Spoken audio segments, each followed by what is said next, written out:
obviously none of us have a crystal ball to predict exactly when travel will start again, but things are improving. The vaccination rollout, which is going very well in the UK, and obviously we're starting off in Europe as well.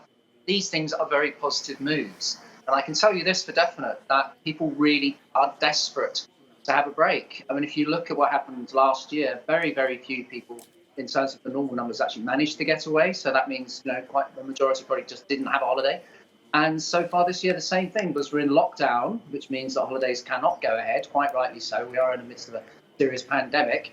And also, you can't go overseas for a number of different reasons. Foreign Office advice, also many countries, understandably, probably wouldn't want us to come at this stage. But things are improving. So looking to the future, maybe the summer obviously is the key period for us. But certainly, if you look at the way people who have been booking, people are just not in great numbers.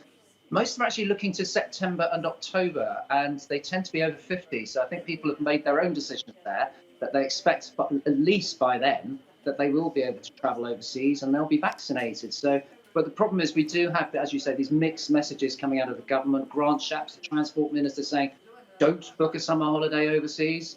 And then Matt Hancock saying they're hopeful that things will go ahead. So I think just be consistent, really. Well, the UK government have said they are going to clarify things on the 22nd of February, so just shy of 2 weeks' time.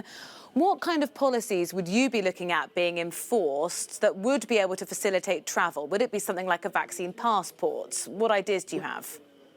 These are the kind of things that are being looked at. That was first suggested by the World Health Organization a number of months ago, and I think that's certainly something that would be very helpful, particularly as by then the government is aiming for the majority of people to be vaccinated, so that would be helpful. Also testing. I mean, we might get a bit of a two-tier system that some people go, some people couldn't, so testing still has its place, but on the issue of testing, the costs need to come down. Currently, it's very expensive, so that will obviously, if people have to be tested, that will put them off.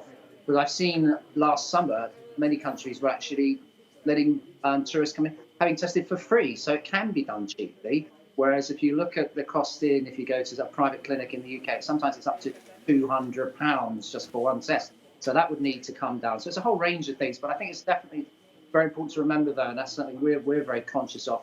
It's not just us saying, right, OK, we're all ready to go, we've been vaccinated. Obviously, other countries have to be happy for us to come as well. So it needs to be done in conjunction with other countries, rather than us making unilateral decisions about this is what we're going to do. They'd have to agree as well. Yeah.